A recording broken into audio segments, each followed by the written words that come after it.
Hi everyone, my name is Dia Rustagi and I am the COO and co-founder of a startup called Neuphony in Germany, and we are developing a wearable neurofeedback device which tracks your brain activity and then recommends you meditation and music therapy to help you achieve a state you've been waiting for. It can be sleep, it can be relaxation, focus, concentration, or even just being comfortable in your own thoughts. As a part of our startup, we go live every Sunday with experts in this domain. It can be neuroscientists, researchers, psychiatrists, therapists, mental health advocates, or even meditation experts. And today we have Holly Copeland from United States with us, and she will be sharing her amazing journey and information with us. Welcome, Holly, to our platform. Thank you so much, Ria. I'm really excited to be here. Yes, thank you for coming. Holly is a researcher. She is a NeuroHacker. She has done different kinds of meditation techniques, and she has herself gone through a lot of mental health issues in the past. So I would request all the viewers to ask any question in the comment section, and I will ask on your behalf to Holly. So Holly, can you just tell us something about why what happened, what were the mental health issues, and how you came into all of this? Yeah, thank you so much. And thank you so much for having me. I'm really excited to be here. Really excited with what you're doing with Neuphony too. So yeah. So my journey started about 3 years ago. I was very sick and I didn't know why. And it turned out, it took me about 6 months to find out or figure it out, but I had mold poisoning. I actually had a bed that unbeknownst to me, because I couldn't see it anywhere, there was mold underneath the foam that was growing. So every night when I would go to sleep, I would be literally mold spores would be coming up and, making me sick. Wow. And it was hidden inside the mattress. So I had no way to see that was happening. But I was having all this reactions. My face was swelling up. I didn't feel good. And I knew something in my house was environmentally not right, but I couldn't figure it out. Anyway, sort of long story short, I figured it out and was on the road to healing. And there was something about that journey that it was like, I started feeling, I was so bad, and then I started feeling good. And then I really was just compelled to, I guess, get even better. And this coincided too with a period in my life where I had a wonderful job that I'd been at for about 20 years, but I was getting progressively more burnt out and just exhausted. And that kind of came together with the mold poisoning. And I realized I needed to make a change in my job. And I wanted, was getting healthier. And what I realized fundamentally was that I had, focused on my health throughout my life, like trying to eat right and trying to exercise, but I'd never really paid attention to my brain, to my thoughts, and to, I was in my head a lot as a scientist. Yeah.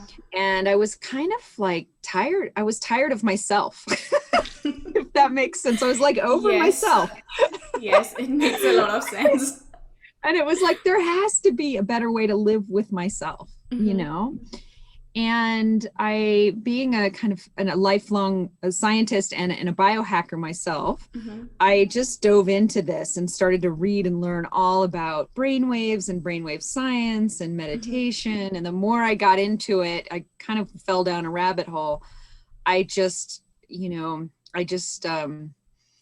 as I started doing it, I started feeling better, a lot better. And so I did some neurofeedback training, and then I did a meditation course with some really amazing meditation instructors, the Raising Our Vibration program. And they were teaching me, and I was learning on my own, and I was doing binaural beat therapy and learning about alpha, delta, theta brainwaves, what those are, why we should care.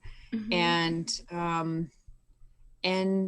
it changed my life in incredible ways. I mean, I definitely don't have the same brain I had then. I'm calm. I just feel, I feel completely different. I mean, I'm just, I'm okay with the world. Things are I mean, it's amazing. And that's a long story, but the short version is I've completely transformed my brain through meditation, through neurohacking, and So it was amazing. awesome. Yeah. Wow, this is really inspiring because you literally saw a problem and you changed. Like a lot of people procrastinate when they see issues, and we as human beings, I feel, look for people or reasons to blame upon. But rather than going in that direction, you started working on yourself, because internal happiness and peace, I think, is the most important. This is really amazing, Holly. And that is how you got into meditation and neurohacking, basically.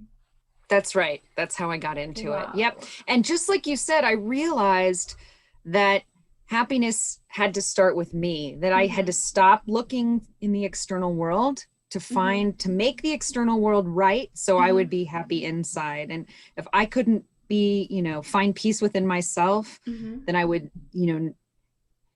to me, that's like the fundamental misperception that we have as human beings of the world, is we're constantly seeking outside of ourselves. Yes. If only this or if only that were better or right, then I'll finally feel okay. And I realized fundamentally through meditation and my own inquiry, self-inquiry, that's complete, that's as we say in English, that's a red herring. That's Exactly. This is and so cool, yes, Holly. yes, you Because have to go in order, to change your relationships, even your marriage with your kids. It's like, it can all be okay if you're okay. And yes. that's an inner journey, not an outer journey. And sometimes we've seen people who have like everything in the checklist, but still that content feeling is not there. And this is really amazing, Holly. So Yeah. now I would like to ask you, how did you rewire your brain to overcome these challenges? So just give us a walk through your journey. Yeah, sure. So again, I was taught by some amazing meditation teachers. So I Yes. just want to say that, and give kudos to Kevin Shaninger and Stephen Altair, who really were the people who helped me understand this. But so meditation fundamentally has some fundamental components. So concentration into absorption. So we have to learn and teach our brains how to focus.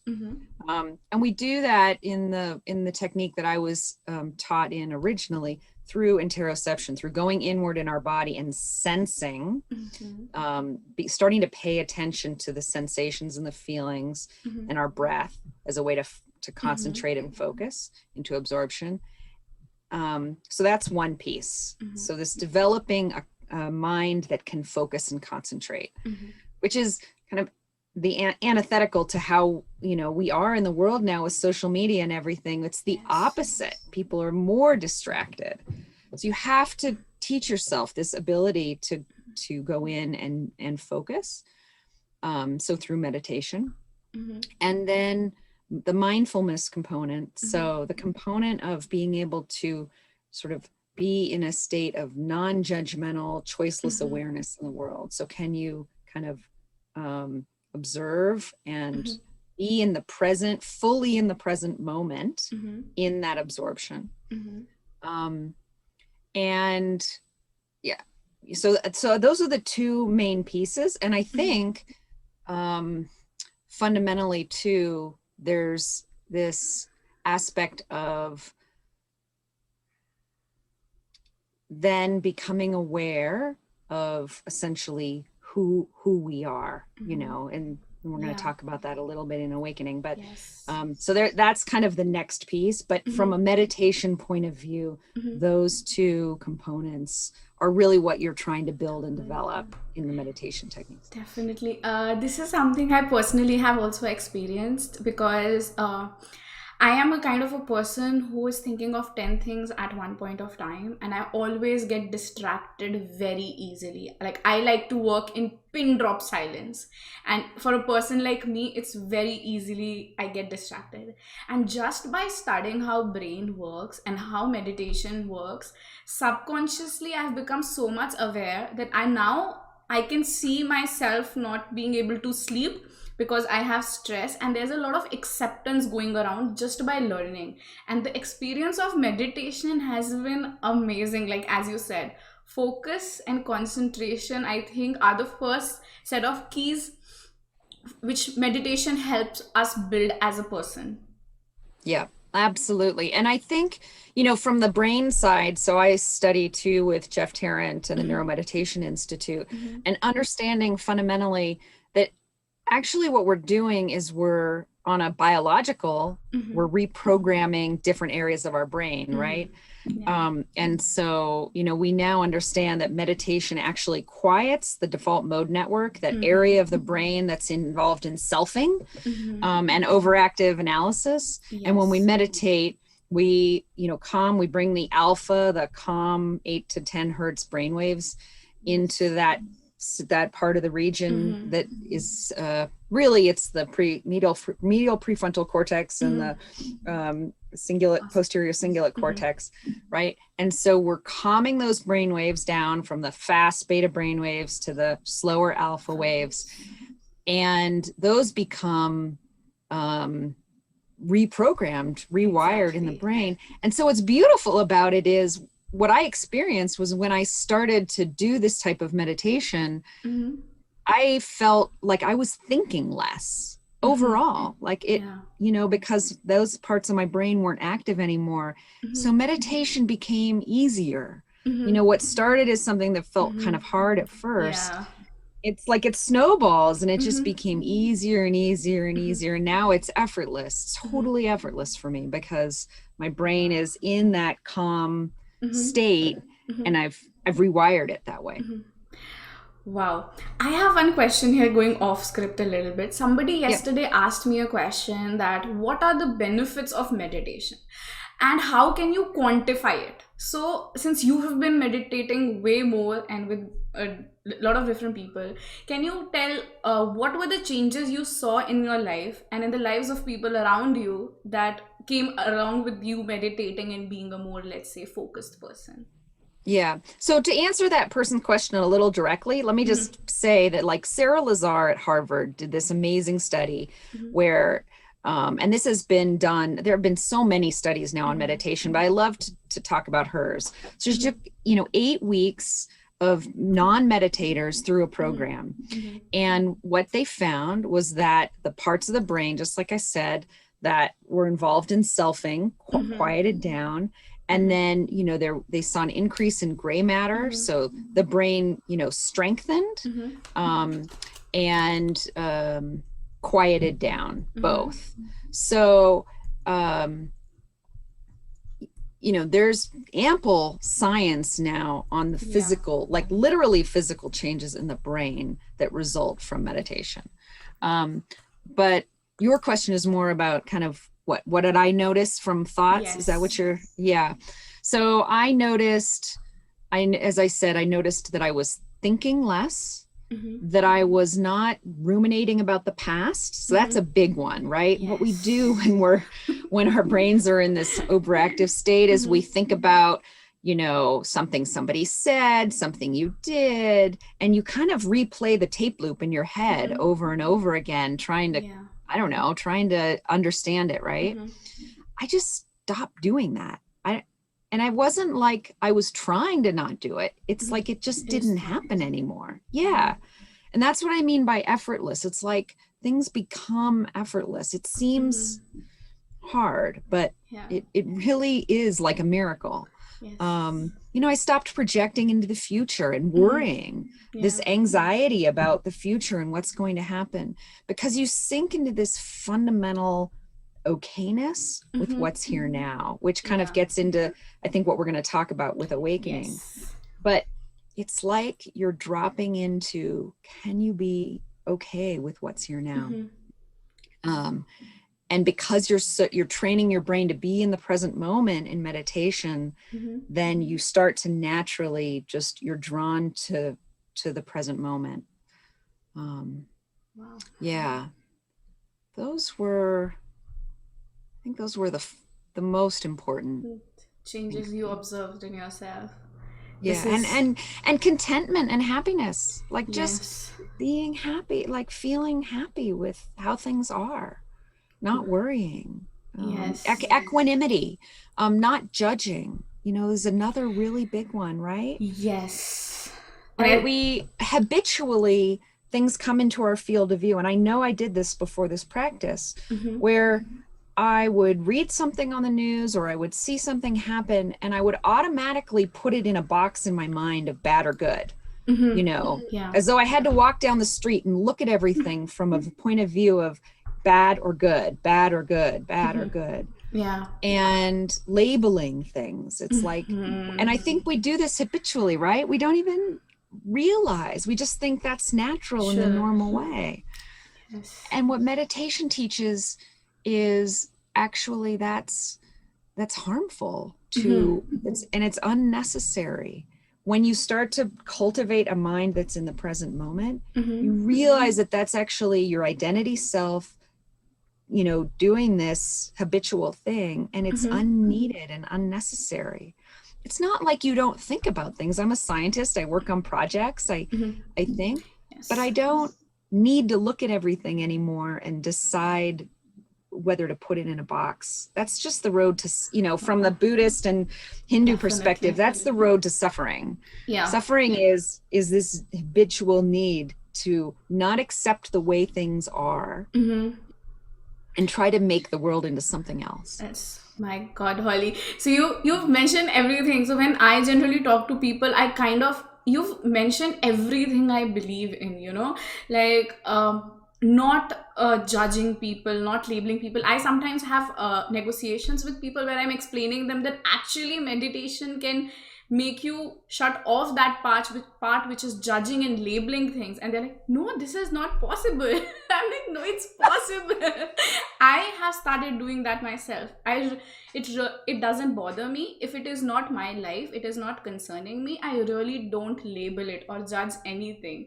So thank you so much Yeah. for mentioning all these benefits, and I think it actually overall covers a lot of things. Like if you really go into each, it's the whole world. That's right. Like if you go into the 5 hindrances, Yes, in the Buddhist philosophy, for example, it's all there, right? exactly. Fear, anger, judgment, all these things we do. It's all there. But at the most basic level, by dropping into the present moment and coming into awareness, and to me, it's like, I don't know, it sort of happened. It happened as a process through meditation where Yeah. I did it and did it. And the more I did it, and then all of a sudden I realized I wasn't judging anymore. I had Yeah. no need. Why do that? Wow. What's the Yes, purpose? exactly. Oh wow, it's so amazing, Holly, talking to you, because it's very not say difficult, but it's rare to find people who are kind of believing these things. A lot of people I know are doing meditation, but more like a practice rather than a lifestyle. And Mm, I believe meditation is a lifestyle. You cannot meditate for 1 hour and unplug that part of your brain, and be normal, let's say, like before judging yeah. people and labeling people and all of that. I don't think Yeah. so that can be existing. Thank you so much Completely for agree. It's absolutely a lifestyle.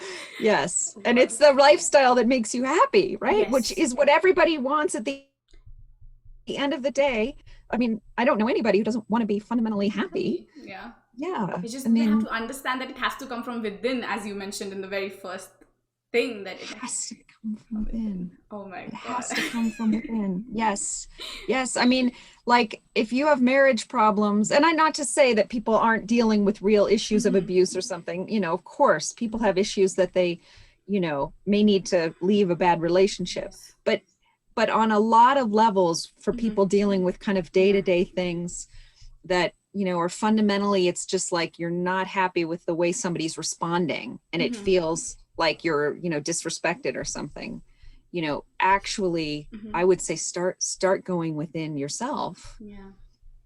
It's hard to understand until you just have to do it.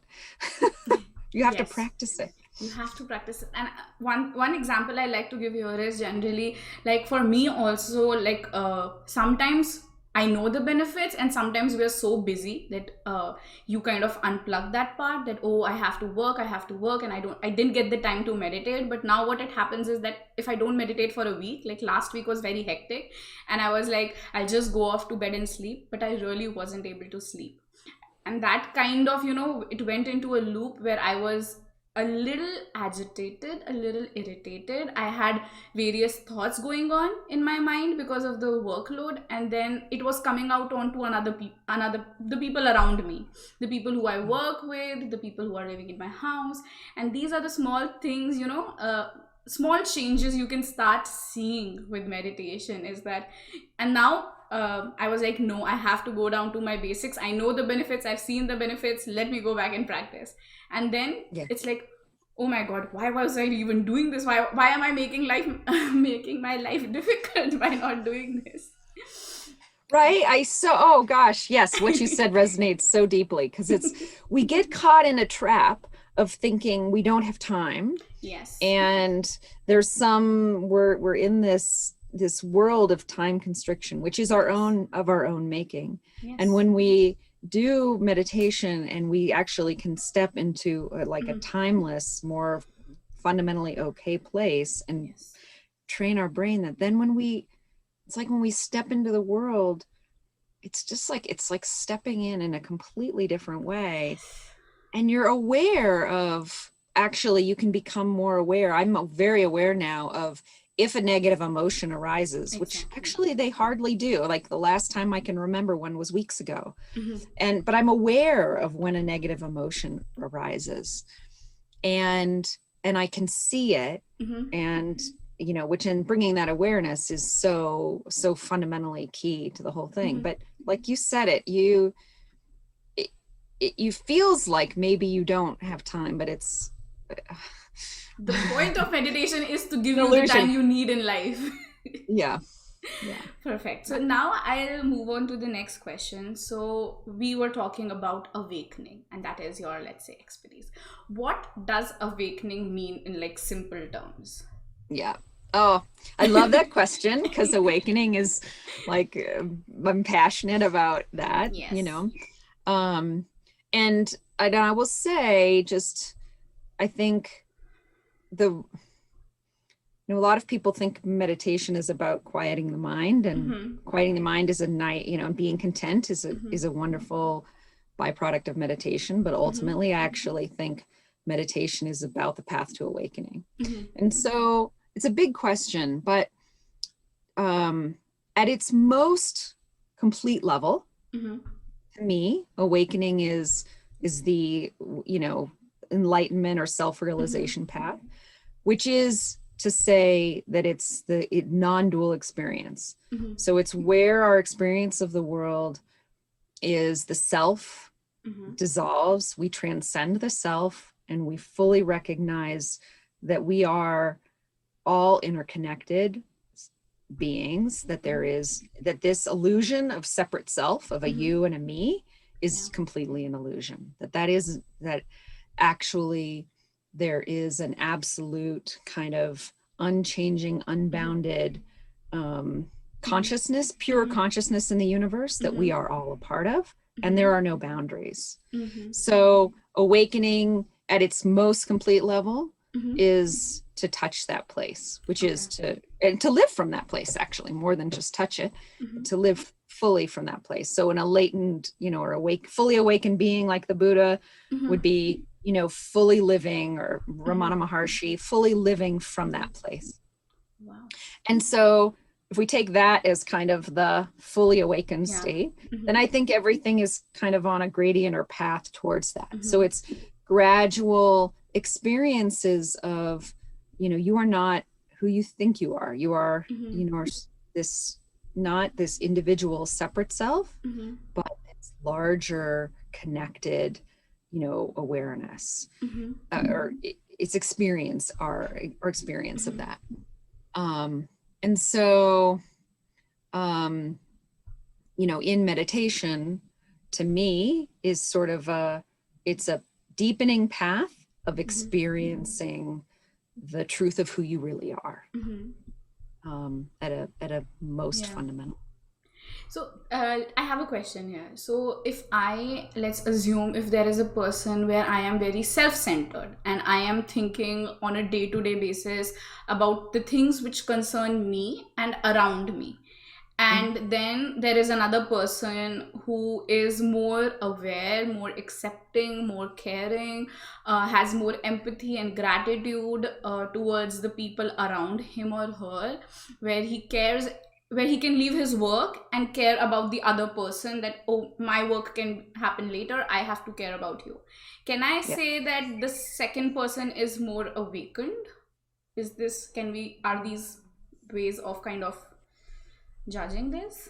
That's an interesting question. I mean, I would say that somebody who is more self-centered, to me, is more, actually what that is a greater identification with this ego self concept, Yes. right? Yeah. So you're fully identified with the egoic self, and not feeling this larger awareness of who you really are. Exactly. Yeah.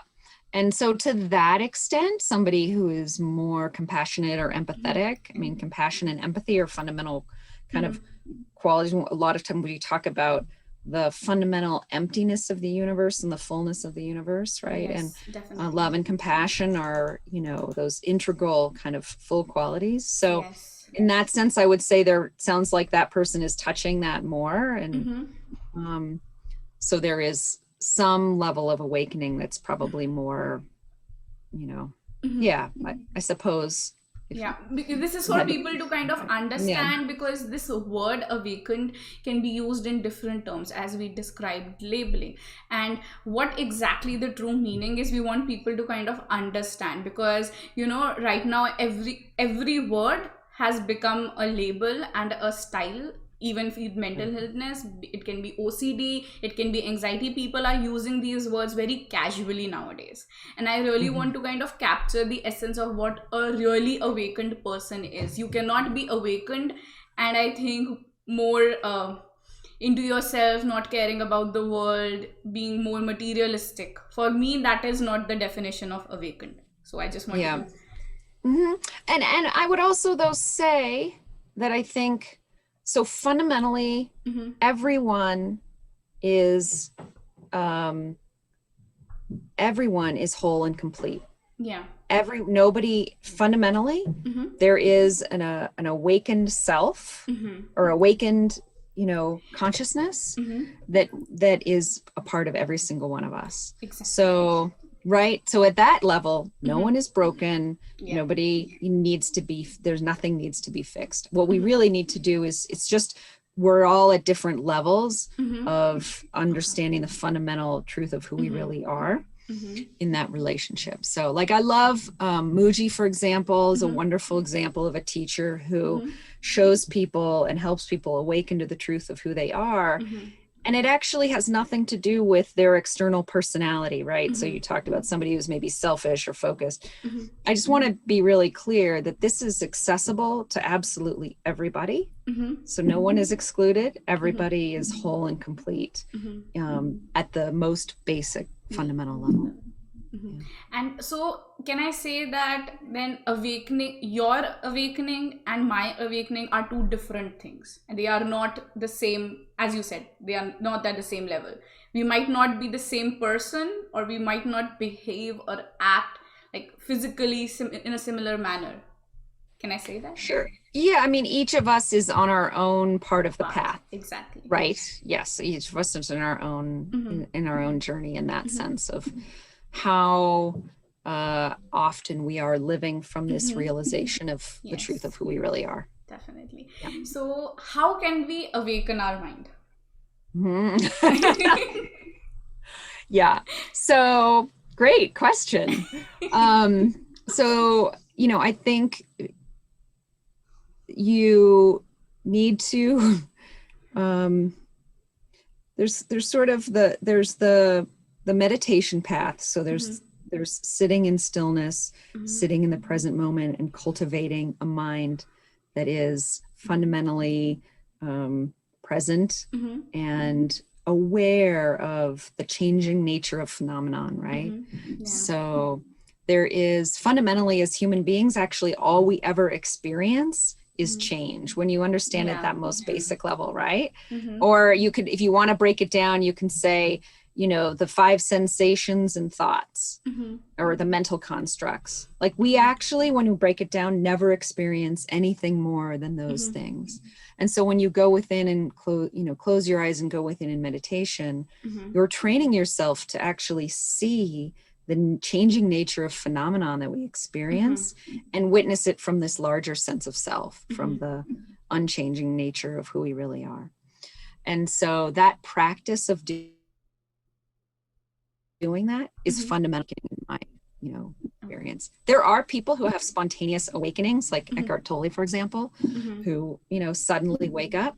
But most of us, it's a path that we're on, and cultivation. And then I think the other piece that is very important is, this inquiry-based method. So like Sadhguru and Muji, right, who use inquiry to, very quickly sort of tap into the essence of who you really are. So, when you come into, you close your eyes and you say, okay, step into a place where you have no memories and no future thoughts, and you can touch that place of what's here now when there's no problem to solve, right?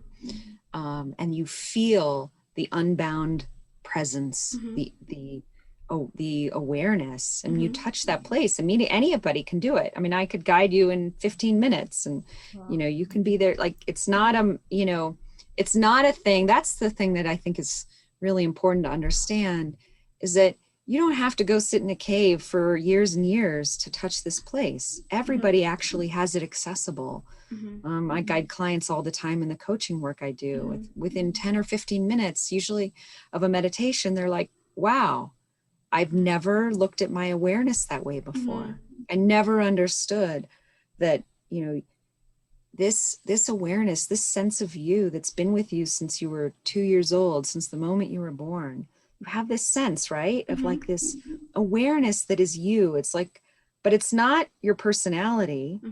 It's not your likes and dislikes. It's like this essential nature, of being, right? Yeah. If I ask you, like, can you kind of feel that presence?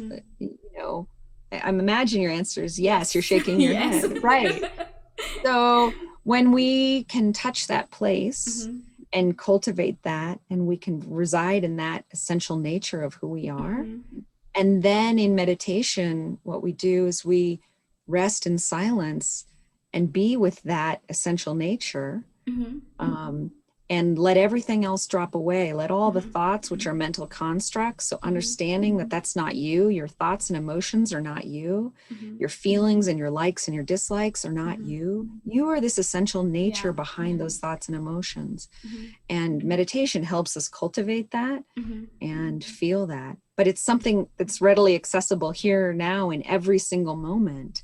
You don't need to fix yourself first in order to access it. In fact, access it and watch how it fixes you. Exactly. Wow, this is such an amazing description, Holly. Like, I was nodding my head because I could actually feel the moments when I was in that place, I was having kind of a moment where I remember how it felt like. And I remember there was a time when the first time it happened, I was like crying, and then maybe a few minutes down the lane, I was kind of sleeping, but not really sleeping, like I don't know how to describe that state. And you were kind of explaining it very well, and I was like, yes, I have been there, and it's amazing. It feels like floating.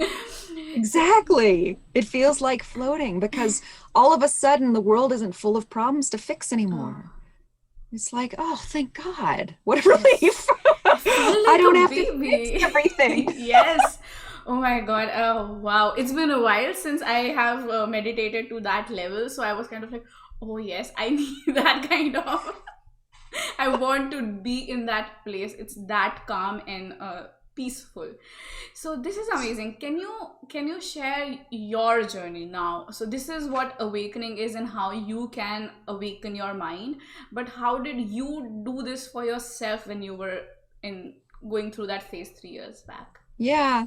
So I started, I got the Muse headband because I'm kind of a geek and a biohacker. Yes. And I started meditating with the Muse headband. And that was just, that like blew my world apart. To hear my brain waves, in my own head while I was meditating and see how my busy mind, the translation of EEG to a headset so that you can hear your own brain waves just rocked my world, because all of a sudden, what felt like I have no idea if I'm doing this right. Exactly.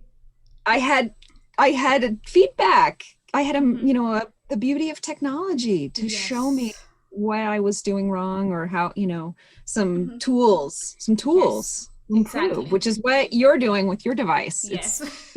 It's awesome. It's why I'm such a proponent of technology as an aid in this journey, especially for people. It's not for everybody, some people they just don't groove with technology, and that's fine. But for a lot of people, the technology can just rock your world, Yeah. So I started doing that, and then I did some neurofeedback work with Cody Rawl, and he kind of helped teach me about that helped me with the concentration piece. And then, as I explained, I did this Raising Our Vibration course, and they offer a 10-week course. And that taught me about subtle energy. So about the combination of the chakras and how the chakras in our body, in the subtle energy system in our body, is connected to this energetic system that's part of this, the pranic nature, right? And that was really huge. And I just did tons of their guided meditations. And then I got really interested in the inquiry-based stuff. So I, Locke Kelly and Muji, I really just became very interested. And then actually I've been working privately with a meditation instructor on the Mahamudra Dzogchen path in the Tibetan traditions, which are inquiry-based, kind of accessing that truth of who you really are at a very basic, at a basic level. Yeah.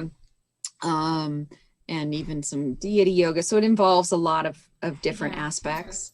And so I've been studying that for for a little while now. And I just, I love learning and I love exploring these different traditions. And I feel like I pick up little pieces that help me understand all of this.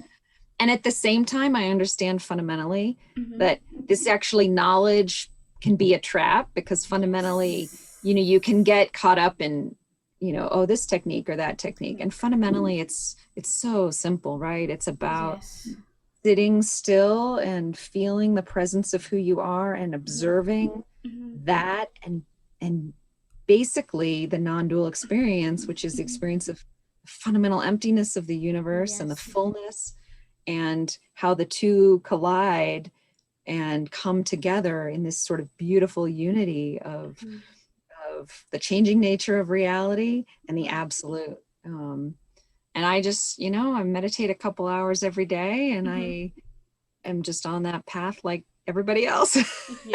Like I think everybody in the audience can kind of understand, because you seem so calm and composed, like, it is visible in the way you're speaking. It's visible in the way we are communicating, that you're making it sound also very easy, like, at least for the audience. And I'm glad that you're here, because I'll give the link to your page so that they can actually see and communicate with you, because it just feels so at peace and at content that it's amazing. Thank you very much. Yeah, I'm dedicating my life to this work as a coach, and I run this Facebook community, Heart Mind Alchemy Project, and I have some other projects I'm involved with, some team coaching work with Steve and Altair, Awaken Unbound, and I just, I am convinced that peace in the world happens through peace within. I mean, I, like everybody else, just want a peaceful world. I want people to be happy and free of suffering. And if I can do my part to help people on that path, that's all I want to do anymore. Yes, and that's So how you started this coaching work. And mhm. now we come to your expertise. So, Yeah. what is theta and gamma coupling? Yeah. So as we go into a meditative state, and we Mm-hmm. talked a little bit about the alpha Yes. bridge. So the alpha as this wonderful tool to Mm-hmm. quiet that default mode Yes. network. So this Mm-hmm. awful thought patterns and cycling happening, the selfing, and Mm-hmm. calms down. That's the first step, is you just start Okay. to build the alpha bridge. You start to Okay. have a quieter mind. And that, Mm-hmm. I think that's, to me, that's what I experienced in the first 3 months or so of this Okay. daily meditation, was building my alpha bridge. Okay. Okay. So that's where you start, because once you're not having so many thoughts, it's Thoughts. just easier to meditate, right? Mm-hmm. And then as you go deeper into meditation Mm-hmm. and you learn to drop into this more absorbed space, Mm-hmm. you the theta, sort of the theta, are the slower than alpha waves for people Yeah. who don't know, and they're associated with creativity and intuition. They're Mm-hmm. also the waves that when we dream, when we're in REM Mm-hmm. sleep, we Mm-hmm. have. And so what I noticed on my own graphs is that Mm-hmm. as I got into the more deeply meditative states, my Mm-hmm. theta brain waves started to come up. I Okay. had more of them, right? Mm-hmm. So my brain's slowing down, and the science bears this out too, that Yeah. people who meditate a lot start to Mm-hmm. have increases in theta, Exactly. right? And so it's just this wonderful. What starts to happen in meditation, in my experience, is that the more you do it, again, it becomes very easy. So Mm-hmm. I remember 3 years ago, if somebody would have said, I'm meditating for hours, I would have been like, oh, that sounds so painful. I can't even imagine. But trust me that when you do this practice, and as you start to do it, it becomes effortless. Mm-hmm. So you're building the brain that Mm-hmm. now craves this and wants to ride on these theta Yeah. waves. So you just have to kind of have a little bit of faith in the Mm-hmm. beginning. If you keep doing it, it's accessible to everybody, you know? And so those theta waves are kind of the essence of this deeper Mm-hmm. meditation. Yeah.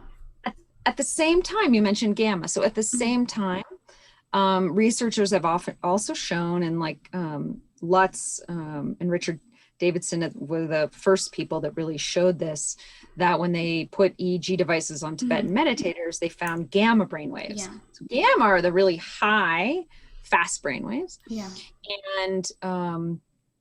And researcher Dan Brown's, I love his phrase, like awake means awake. So what starts to happen is you actually generate these flow state brainwaves that are associated, I think, in the Hindu tradition with the Kundalini energy rising. Yes. So it's that awakened brain. So you're having the gamma waves ride on the theta waves of this kind of awakened consciousness in this flow state.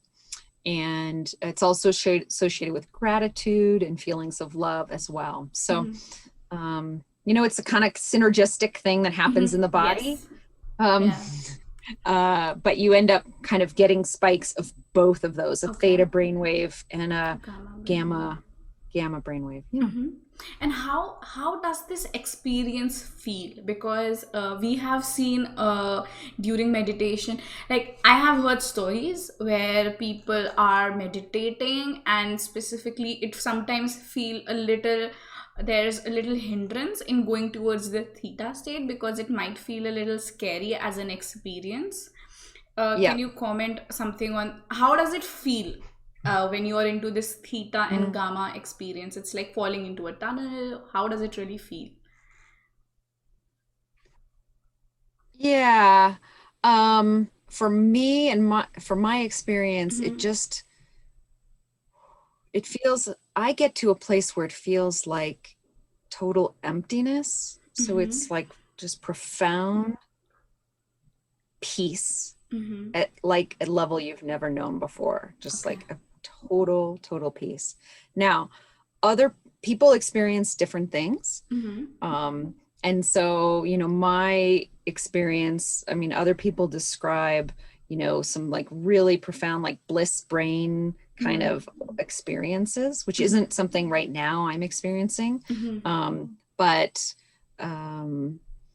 it has a, it holds you in a, like I feel held in this state by something outside of me. It's like it's, I don't know, it's like you're just a part of this, the interconnectedness with the whole universe. For me, like, the space between me and other things drops away. It actually becomes quite timeless, which is why you can meditate for a long time, because it's not, you don't have this mind chattering anymore. It's just, yeah. Wow. It sounds so at content and peace, like, like life has slowed down, which you generally don't feel in a very, let me say, like a conscious mind when we're doing different things in a day-to-day schedule. It always feels like the days are rushing by, time is rushing by, and it seems like a place where, the time has stopped. It gives a feeling of that, I think. Like, I think so too. That is how I experience it as well. Yes. And that has been that, so that when you say time has stopped, or I mean, this feeling of time rushing on is something that, that sense of impermanent, understanding the impermanence of things, such a fundamental concept in Buddhism, right? That everything is changing all the time, and arising and passing. We're sort of, but when we're in meditation in this state, you're actually, it's like you're witnessing the arising and passing, and you're not caught. It's like the difference between kind of watching the river and being caught in the river, caught in that stream in a way. And it's like you are the stream. So the stream is there, but you are it, feeling like you're this boat bumping along. wow, this is really cool. So these are the stages. So first stage is the development of the alpha bridge to kind of calm down your default mode network, and then the next is the theta coupling, and then the theta and gamma, which we kind of have researched now. Are there any disadvantages of going into these states? Is it the same for every brain? Or it's possible that for some people who might have had some traumatic experiences in the past, this is not a good idea. Is there something like that? That's a great question. So, I mean, Jeff Tarrant in the Neuromeditation Institute work very, cautions us as coaches to, people do experience some, that have a lot of trauma in their, for example. Some people, when they go within, it gets very, so I would say, best to, if that feels like that's you, to seek out a practitioner that help you with that. Like Heather Hargraves comes to mind as somebody who's doing, as a therapist who's doing work like that with people who have those issues. So having somebody help you, I think ultimately, we all want to transcend into, and it is accessible to all of us, but you need some professional help if you have some particular traumatic issues in your past that you're running up against. Yes, because I actually personally experienced that because of the high beta activity in my prefrontal cortex. I should be doing theoretically mindfulness practice, but I tried it before my sleep, and I got up agitated and irritated, and I hated the experience, and it's possible because of the traumatic experiences in the past, because I think maybe because of my sister's story, and maybe I'm still not over that. Very frankly, before coming into this domain, I never accepted it as trauma. I just used the word like an experience. This is something you have, this is you. But I never used the words trauma. And, you have, as we said, we have negative label associated towards these words. And now I accept it. And maybe I am still in that state. But I think that was the reason why I kind of got very agitated after a mindfulness session. Yeah. But and how did you work through you worked through that though. You're still doing meditation. So Yes. So I do more into chant and transcendental meditation. That Mhm. is a little more easier for me as a personality, being a little more towards the emotional side. So that is very Yeah. accepting. And yesterday only I was explaining it to somebody, and I just tell them that for me, meditation is letting the music, high frequency music play, and I don't have to do anything, you know. Yeah. I just play the music, and something happens and I am off, you know, like I cannot explain it in words very frankly, but I prefer more the high frequency and transcendental music, but towards the emotional open heart meditation side, because that is Yeah. very at ease and it doesn't challenge my brain. I think that's why I Yeah. kind of like it. Yeah. Yeah. Oh, yeah. And that's a really great point. I mean, everybody, there are different meditation styles Yes. that benefit people at different points, which is why working with some, meditation coach or Mm-hmm. some can help you, Mm-hmm. I just so advise rather than trying to figure it out on your own, Yes, you know, definitely. get some Mm-hmm. kind of expertise, Mm-hmm. professional help. Mm-hmm. Um, and I think, and fundamentally realizing that, it is a little dangerous to put labels like trauma Yes. on thing, Yeah. right? Ultimately, it's just we've got, different parts of our brain that Mm-hmm. may or may not be Exactly. overactive, and Mm-hmm. we're just trying to balance them out. Mm-hmm. Use meditation and, Mm-hmm. and, chanting or, sounds and different light therapy. I mean, there's so many amazing tools out there now Mm-hmm. to um, to help tune our Mm-hmm. brain in a more optimal way. Definitely. Wow. Yeah. So now, thank you for sharing all this knowledge and experience with us. In the last section of the live, I generally ask people to share a story. We saw your story, maybe a story where you have seen that theta and gamma coupling, or let's say even the bridging of the alpha waves, have helped people in a very day-to-day struggles. Can you share some story at the top of your head during your coaching, or you Yeah. saw somebody? Yeah, I mean, I have so many clients that have, come to me with an overactive, anxious brain with, Mm-hmm. sleep issues, for Mm-hmm. example. One of my clients, came to me with just busy mind Mm-hmm.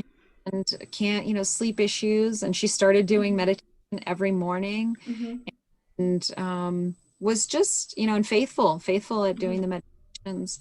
And progressively over the weeks and months of working together, it just can't believe how much better she feels. And the Mm-hmm. people around her notice that too. And what's interesting now is now we're moving, just like I was talking about. So now we've built the Alpha Bridge. We're moving away from that's not the problem anymore, but her impermanence, so Mm-hmm. she recognized that, she got really anxious as Mm-hmm. people with COVID and all the, sort of fear around Mm-hmm. being sick and then people dying. She's a Mm-hmm. little, so lots of, different friends are dying and her wanting to hold on to the world, right? Mm-hmm. Want to control and, oh my God, what happens if this person dies or this, Yeah. that, watching that happen and feeling helpless and out of control, which is really, not accepting the Mm-hmm. changing nature, the Definitely. passing of everything. We're all going to die. We're all, no, none of us are here forever. And Yes. so we have to cultivate and learn to be fundamentally okay Mm-hmm. with that arising and passing, Yes. just like we talked about. And so she and I have been working on that. And Wow.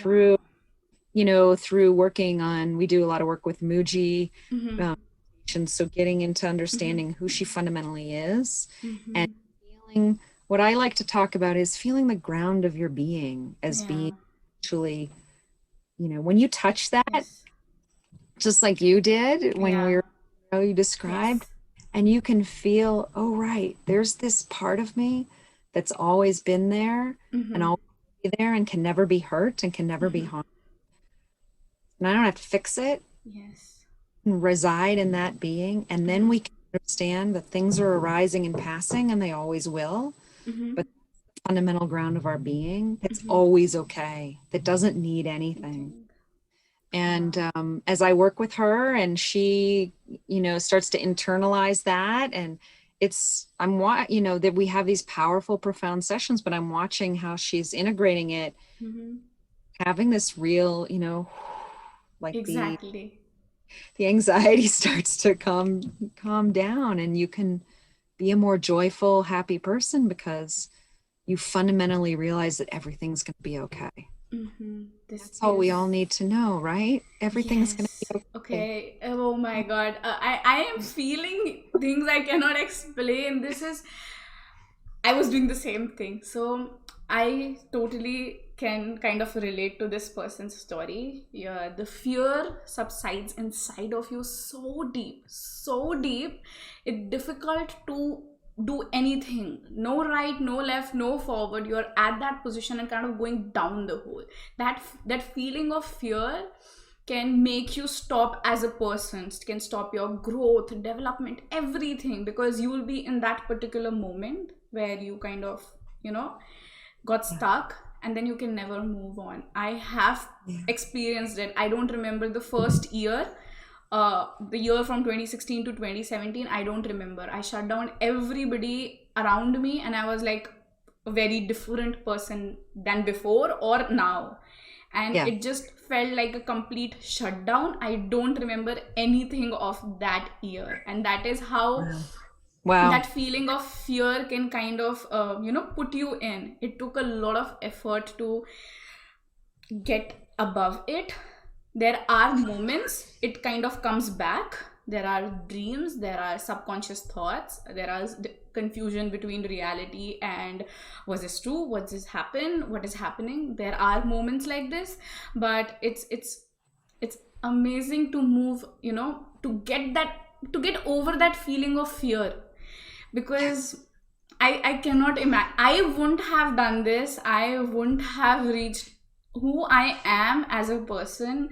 What I am doing is because I was able to get over it. A lot of people say to me that you're very determined, very optimistic, and I'm like, not real. I am now, but I wasn't like this, and I've never been like this. I went through 3 different personalities as a person, and it's amazing how much the power is within you. You can be whoever you want to be. You just have to work towards that person, and meditation can help you be that person. Right. Oh, that's so thank you for sharing that. Yes, I mean, I so agree with you. That base fear, because it feels like everything is somehow not going to be okay. And for me, my years of working, I was working in an environmental organization, and watching the destruction of the earth and all the suffering of animals was just like, tearing me apart inside. And I just felt this incredible despair over the planet. And I realized that despair was it's not that there aren't things in the world I would like to change. Of course, I want that suffering to end. Yes. But it was these bad things in the external world were going to keep happening. And I actually could change my relationship to them and touch, realize that fundamentally there is that there's this ground of being, everything is going to be okay. Yes. And it changes my relationship now to it. I don't despair. I don't walk in despair anymore.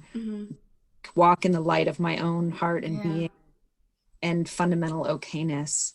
And then I can fix, I can do my part to help alleviate that suffering from a strong, grounded place, not from a place of despair. We can't, things will not become better when we try to operate from the place of fear and despair. Definitely. That's one question I always ask. I'm not a coach. I cannot teach meditation. I am not at that level.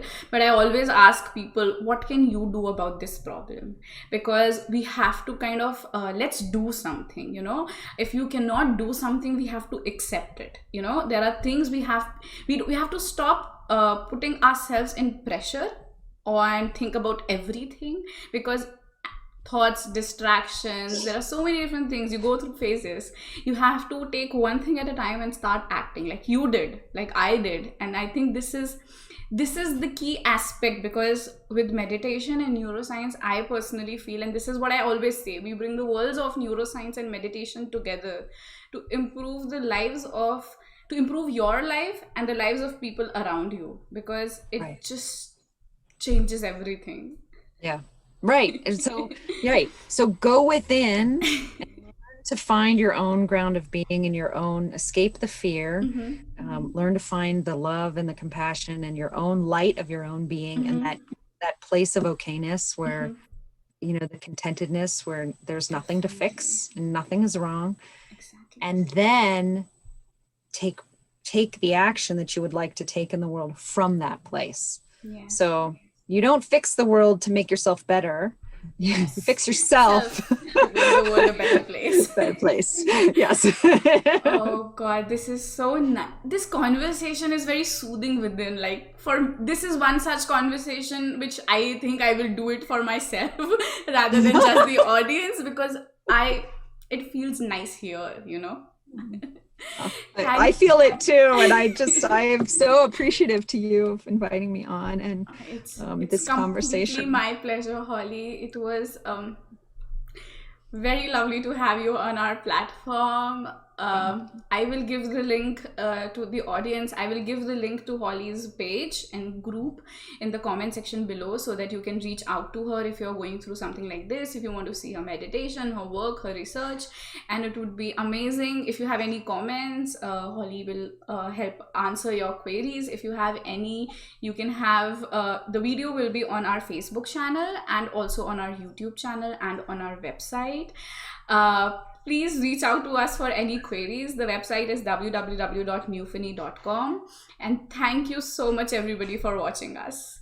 Thank you so much. Yes, thank you so much. Thank you, Rhea, for having us. Thank you, everybody, for watching. Thank you. Just peace be with you all. Yes. Yes.